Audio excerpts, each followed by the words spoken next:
Bismillahirrahmanirrahim. Hadza faslun ibarati fasal surutul khutbataini utawi pira-pira syarate khutbah loro iku ngesyaratun ana 10. Dirupane 10 atau raharatu suwijine suci nganil hadatsaini saking hadas loro. Al asghori ya hadas cilik wal akbari lan hadas gede.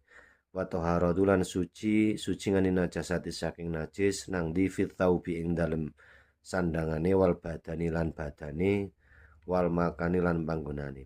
Wasatul ngaurati lan nutupi ngaurat wal qiyamu lan ngadeg ngalal qadiri ngatasi wong kang kuwasa. Wal julusu lan lungguh nang di bainahuma ing dalem antarane khutbataini.